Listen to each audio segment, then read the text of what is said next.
Joining us now is Joe DiGenova and Victoria Tunsing. They happen to be married, but they are two of the greatest attorneys in the country and friends of mine as well.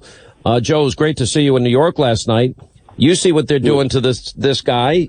No due process, no presumption of innocence. It's guilt by accusation. And I think people, knowing the Democrats, what they do every 2 and 4 years in elections, Republicans are racist, sexist, misogynistic, and on and on and on. And then every Supreme Court nominee gets borked or treated like Clarence Thomas. And now in the case, it's Judge Kavanaugh. It's the same playbook every time. Yeah, nothing has changed. And I must say, it is amazing to me what this senator from Hawaii has said and done over the last 48 hours. This conduct by this United States senator has been an embarrassment to the institutions. Oh, you mean that men should shut up and sit down? Yes, and then her outrageous description as BS, although she didn't use BS, she used the actual words at a gaggle of reporters outside the Senate chamber, describing the way in which the Republican chairman was treating this so-called witness, a witness that no one has ever met, no one has ever seen.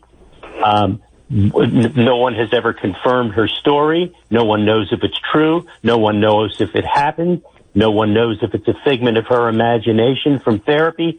Without denigrating her one bit, it is not unfair to say that nothing, absolutely nothing that she is alleged to have written on a piece of paper, which no one has ever seen except Dianne Feinstein. No one has ever corroborated a word of something we have never seen. Just think of what we're saying. We've never seen the letter, and it's never been corroborated. This is insanity. How is it at this late hour, they've had it since July, Victoria, that they haven't... I'm going to tell you what the procedure is, Sean, because I think your listeners would want to know. I've gone through these on the Hill when I was working for Senator Goldwater, and here's what they're supposed to do. When a sensitive piece of information, such as he beats his wife, things like that, or has taken dope, even, he sniffs cocaine. When something like that comes up in a confirmation investigation, then that's supposed to go in executive session. That's not supposed to be made public. Then the committee, either the chairman, however they want to work it out, decide how that's going to be investigated. They could use the FBI, but more than likely they'll use their own investigators, because the Democrats have their own investigators and the Republicans have theirs, and they're always former FBI guys, so it's like having the FBI anyway. Then when they come back with the raw data, they don't make any evaluations, these investigators. They get raw data, they interview people, they come back, and the committee decides, again, in executive session, whether the information is credible. If it's credible, they call in the nominee and they say, hey, I think you've got a problem, you may want to withdraw. Or if it's not credible, they go on with the nomination. They have never smeared somebody in public.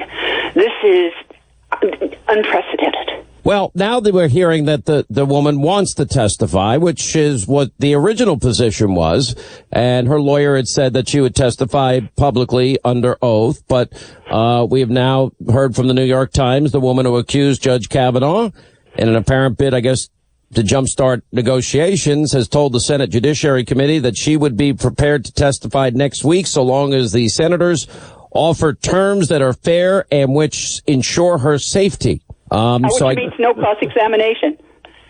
Well, I don't think that's going to be possible. That's not how the system works.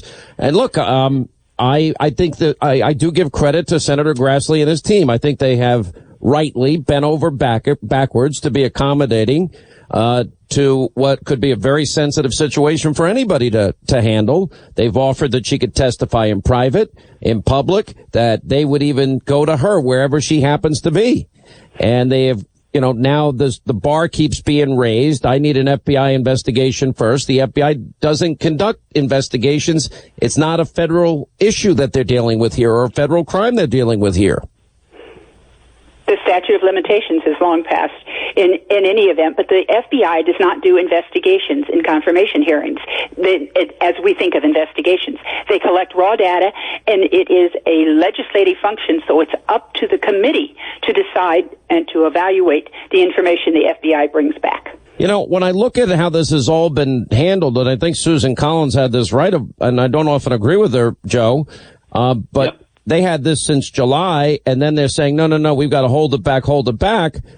Why didn't they do anything in July? Why did Dianne Feinstein meet privately with Judge Kavanaugh on numerous occasions and not bring this up? Why didn't she bring it up in the public hearings? Well, one of the things that comes out of this is a rather fitting end to the career of Dianne Feinstein. Whether she's reelected or not, it won't matter. Her influence in the Senate has been diminished exponentially by the politically corrupt manner in which she has conducted herself in this. She has insulted the chairman, Charles Grassley, who is one of the nicest people you would ever want to meet in your life, an unbelievably good senator, one of the hardest working senators. She has treated him shabbily. She has disrespected the rules and the procedures of the committee. She has lied, in essence, by omission to all the members of the committee, and she has refused to turn over a copy of the letter to Chairman Grassley. I must say, she and the senator from Hawaii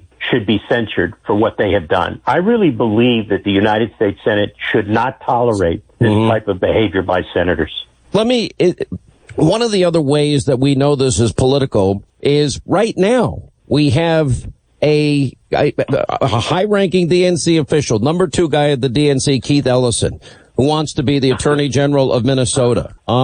He's involved in a case where his girlfriend, and they claim they have tapes and audios, and she released the doctor's report from 2017 that is consistent with her story. But right now, this woman, all these people going after Judge Kavanaugh that from 36 years ago, you don't hear a peep out of them as it relates to emotional and physical abuse of Keith Ellison, the allegation made by the girlfriend. I mean, you know, Kristen Gillibrand out there saying, I think what Republicans are doing is outrageous. They're creating a false choice. They're trying to bully her into testifying. They're not bullying anybody. They're trying to accommodate her in every way imaginable. But you hear all these, I believe her.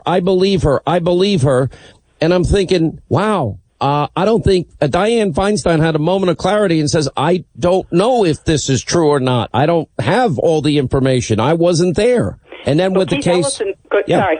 No, go ahead. Keith Ellison's girlfriend is going to have to get in line because there's a long double standard line behind Juanita Broderick, Kathleen Willey, Paula Jones. There's a whole bunch of women out there that if you're a Democratic male, none of these rules apply to you. And I fear, all of you mothers out there, fear for your sons if they're not Democrats because this can happen to them. Well, I mean, and by the way, isn't it funny that they're having second thoughts about having demanded that Al Franken resign? All of these women's groups are saying, well, you know, maybe we went overboard. Maybe we shouldn't have done that. This is fascinating. Sean, you are absolutely right. It's not a double standard. It's a triple standard, a quadruple standard. They are shameless.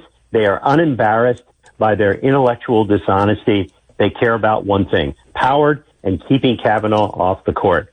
The Republicans better get him on the court, and they better get him on the court fast. Well, I mean, they'll have an opportunity. Assuming this woman comes in next week, they could have the vote right thereafter. I'd also argue that in the subsequent 36 years that you could talk to other women, 65 of them that knew him at that time and paint a very different picture of this man. You can talk to his high school colleagues or kids he went to school with and fellow students in college and in law school and in the Bush administration and women that have clerked for him over the years.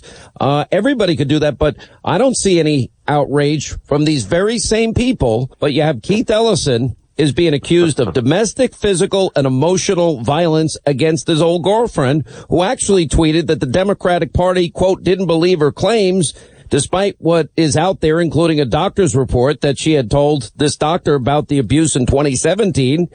She's not believed. She's not even discussed. Nobody is saying anything against him. And look at the low standard of the accusation here. She doesn't know when it occurred. She doesn't know where it occurred. She didn't tell anybody else at the time. And the only two witnesses that she has said could verify it have both said it didn't happen. Yeah. I mean, do we have a presumption of innocence or not in this country? And why is it important? Not for Republicans. That's sad, but I think you're both right. Joe DiGenova and Victoria Tunsing, thank you both for being with us. We really appreciate it. And we'll talk soon.